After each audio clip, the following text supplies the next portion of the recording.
This person is my girlfriend. We're dating. Those words hit me like a bolt of lightning. I had suspected my husband of infidelity from his behavior, but I never imagined he would bring his affair partner to our home, where our daughter lives. There's a Kylie of mine inside her now. The second shock left me sitting there, unable to move. The affair partner grinned down at me, reveling in my reaction. Oh, wait a minute. What is this? I'm marrying her and starting a new family here. So you all need to leave. That's right. Both the kid and the old lady. Get out of here quickly. The affair partner laughed while my husband slammed the divorce papers on the table. I could only sit there, my mouth opening and closing in shock. Well, that's how it is. I'll give you 2 weeks, so pack your things by then. With those words, my husband left, embracing the affair partner. What stopped him was our 5-year-old daughter, who possessed a mysterious power. Hey, wait, Daddy. What is it? You said there's a baby, right? But that person's belly is empty. Ignoring that, my husband faced the tragic consequences awaiting him. My name is Marina Mitchell. I'm 34 and raising my 5-year-old daughter, Kylie. I met my husband, Kevin, through our shared interest in outdoor activities. When I went camping alone, Kevin was the one who extended a helping hand at the same campsite. After graduating from college, I worked vigorously in the investment department of a bank, earning a substantial income. On the other hand, Kevin worked for a small company, earning only half of my salary. Still, I decided to marry him because he was always kind to me and seemed like he could be a good father. Since I was often away from home for work, I had a desire for Kevin to take care of the household chores in my absence. So, we got married and started our married life in the apartment I bought during my single days. However, I soon realized that desires were just desires. Kevin hardly did any housework. While he cooked during outdoor activities, at home, he would make excuses like, "I've never cooked before," and wouldn't even attempt it. When he came home, his laundry would be strewn about, and he had never once used the vacuum cleaner. I never imagined that my marriage partner would lack so much domestic competence. I tried to teach him household chores several times, but Kevin resisted every time. Since we're married, household chores are a woman's job, right? Even though I'm working, a little help would be appreciated. It's impossible for me. Impossible. From now on, you're the one who'll do the housework. He didn't even show a willingness to help in this manner. I'm exhausted from overtime, yet he laughs and watches TV in a room that hasn't been cleaned properly. Watching him, I felt an overwhelming increase in fatigue. In the fall of our second year of marriage, while living such a life, I found out I was pregnant. Kevin was pleased, and I had faint hopes. Maybe he would change with the pregnancy and childbirth. But in reality, he didn't change at all, even after our daughter Kylie was born. Since I was on maternity leave, taking care of the house, he started living an even more sloppy life. Even when Kylie cried at night, while I struggled to handle her, he slept soundly, unable to endure it any longer. finally complained to Kevin. Hey, Kevin, childcare is something both of us should do, right? Can't you cooperate a little? Kevin responded in a tone that seemed to mock me. Huh? Look, raising kids is the wife's job. That's how it's supposed to be. That's not true. My mom has been doing it that way for ages. You're crazy for trying to push such troublesome things onto your husband. Your mom was a housewife. I can't do it alone. Just be quiet and do what you're supposed to do. Don't rely on me. In this way, he wouldn't even change a single diaper for Kylie. The stress built up so much that divorce crossed my mind several times. But each time, I thought of Kylie and refrained. I can't selfishly take her father away. So, I started doing all the household chores and childcare while working. On a different note, I had some strange experiences while raising Kylie. For example, when Kylie was about a year and a half old, we received a lottery spin ticket in the city's shopping district. I had some errands, so I was about to leave without participating, but Kylie vehemently cried when passing by the lottery spin place. When I pulled back the stroller, she stopped crying. When I tried to move forward, she cried again. It was as if she wanted to do the lottery spin. Maybe she sees the spinning lottery as a toy? Well, let's give it a try. With that in mind, I took Kylie to spin the blessed wheel. To my surprise, we won the grand prize. The prize was a large state-of-the-art TV. It was lucky because I was thinking of replacing ours. But the story doesn't end there. When Kylie turned 2, something happened when we tried to ride a swan boat at a large park nearby. Until then, Kylie had been clamoring to ride the duck. But the moment she tried to board the boat, she suddenly became fussy. What's wrong, Kylie?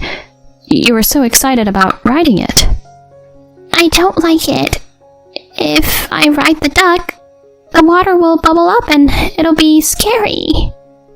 She insisted on not riding, so I decided not to ride the swan boat that day. An hour later, while eating lunch at the same park, there was some kind of commotion at the boat ramp. I hurried over and saw a swan boat half sinking offshore and passengers hurriedly evacuating. It was exactly the boat we were about to board. If I had ridden that one with Kylie, I would have drowned by now. I felt a chill run down my spine.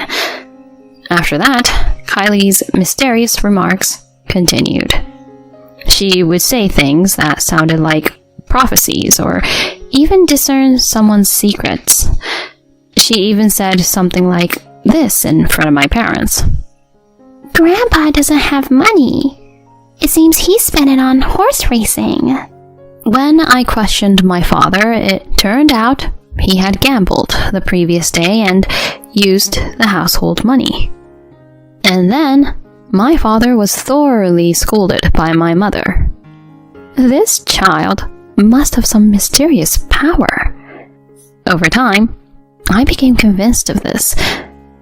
I tried telling Kevin about it, but he laughed it off, saying, There's no scientific basis for such things. Kylie is already 5 years old. Although I handle all the household chores and childcare, as long as Kylie is with me, it doesn't feel burdensome.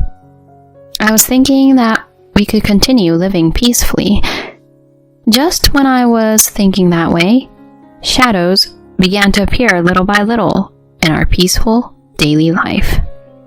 There's something strange about Kevin's behavior. Until now, when his work ended at 5 p.m., he would come home immediately, and by 6 p.m., he would be lounging around the house. But recently, there have been days when he doesn't come home until after 10 p.m. Moreover, he has started going on business trips, something he had never done before. Inside the house, he always keeps his phone close, and family conversations seem to be of no interest to him. Sensing something amiss, I decided to meet him and ask, "Hey, Kevin, your return has been late recently, hasn't it?" Yeah. Recently, work has been busy. I got transferred to a new department. He has a job too, so I accepted that there might be such things at that time. But after a while, even Kevin's attitude towards Kylie began to change. We were supposed to go to the summer fair in the neighborhood with the three of us that day. Kylie, all prepared in a pretty dress, clung to Kevin's arm. "Hey, Dad, I'm ready. Let's go to the fair."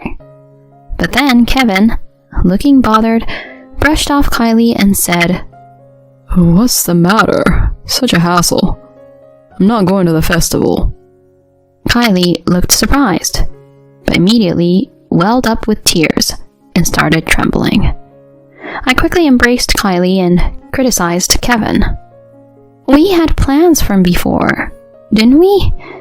Even Kylie was looking forward to it. Stop whining. I have something to do now. What on earth do you have to do on a night off? Just go to the festival with the two of you.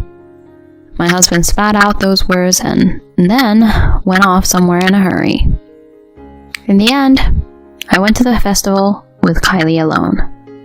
At first, Kylie was disappointed, but she seemed to have used her mysterious ability to win the toy she wanted in a drawing, and her mood improved.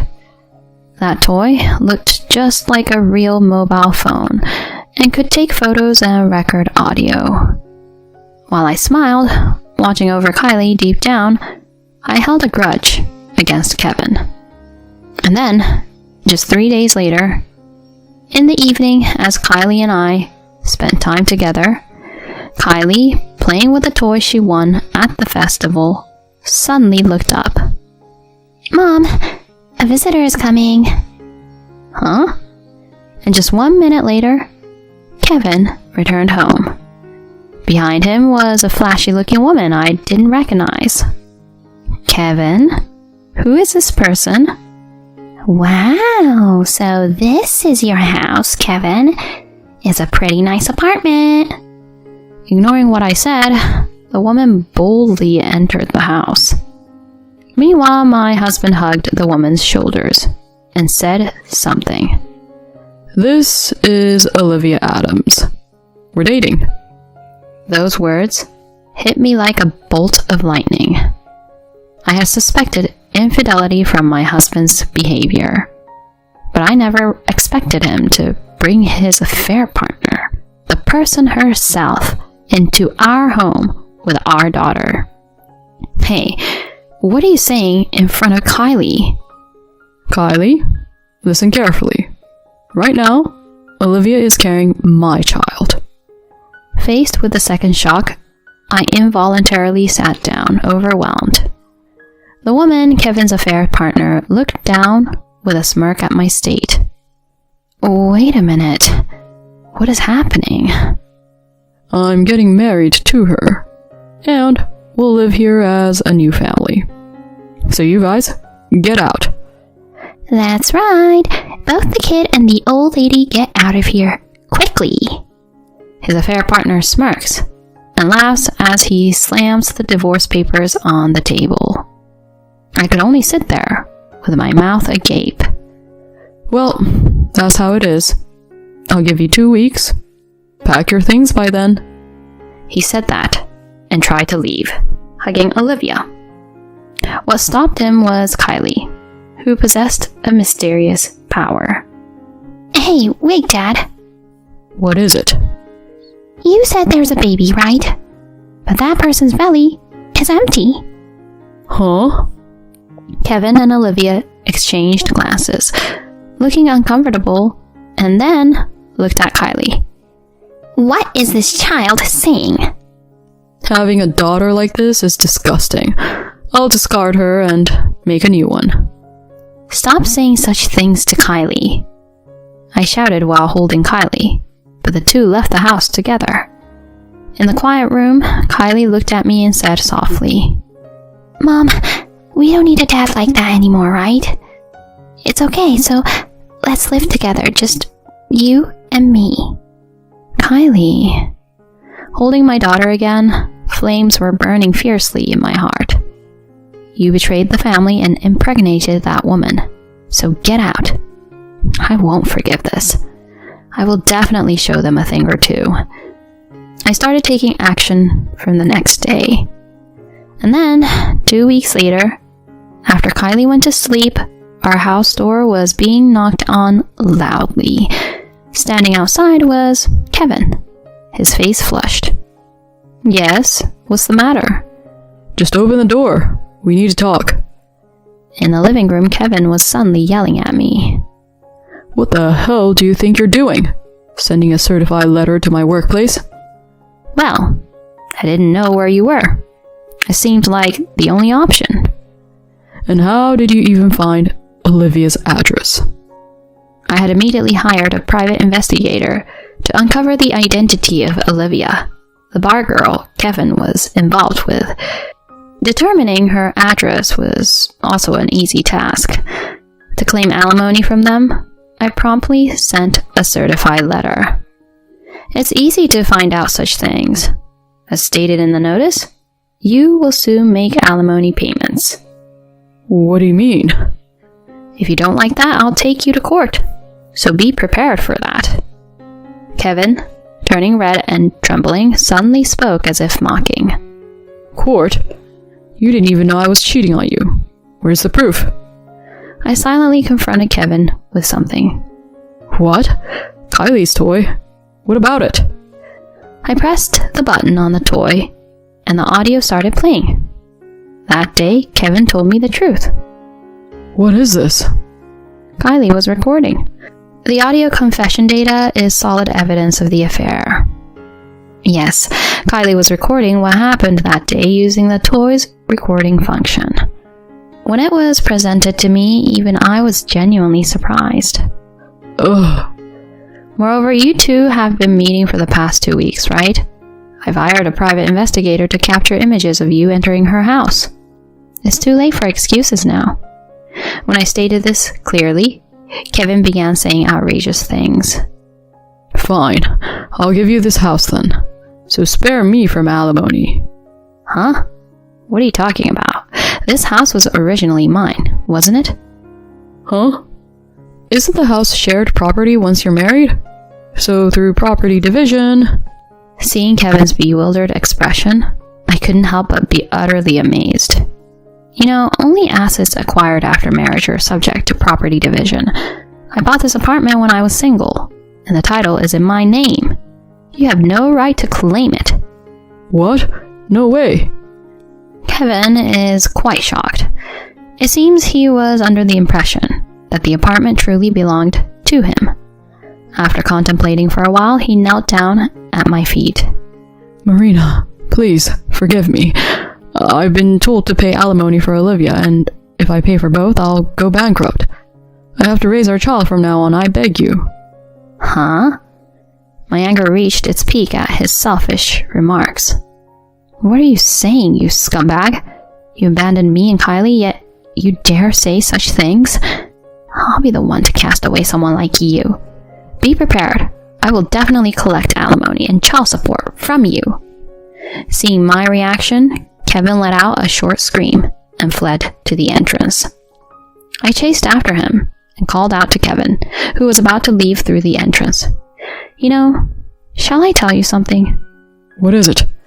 It seems that your affair partner, whom the private investigator had been watching for the past 2 weeks, was casually enjoying alcohol and cigarettes. Is she really pregnant? Huh? Also, when you're not with her, it seems she's with another man. Did you know that? Then, Kevin turned pale and hurriedly went somewhere. As he walked away, I shouted this. Don't ever show your face again, you despicable man. Later, it turned out that Olivia's pregnancy was indeed a lie. She saw Kevin's belongings, mistook him for rich, and in order to have an easy life, she tried to marry him by faking her pregnancy. However, our household's high standard of living was due to my earnings, and Kevin's income was below average. Olivia quickly abandoned Kevin, who was left with nothing after paying alimony. I am also claiming alimony from Olivia. Currently, she is paying the alimony in installments while increasing her nighttime job. After being abandoned by Olivia, Kevin followed us for a while, attempting to reconcile. Of course, I had no intention of forgiving him, and only after issuing a restraining order through a lawyer did he finally stop appearing in front of us. Although his savings are depleted due to alimony, Kevin must pay child support. He now works during the day and takes on part-time jobs at construction sites at night, living alone in a run-down apartment. I hope he earns for Kylie's sake and remains lonely. On the other hand, I am leading a peaceful life with Kylie. Kylie's mysterious remarks continue even now. Listening to them is both enjoyable and a bit frightening. Nevertheless, she remains a daughter so cute that it doesn't hurt even if you look her in the eye. I plan to continue living positively, prioritizing Kylie's happiness from now on.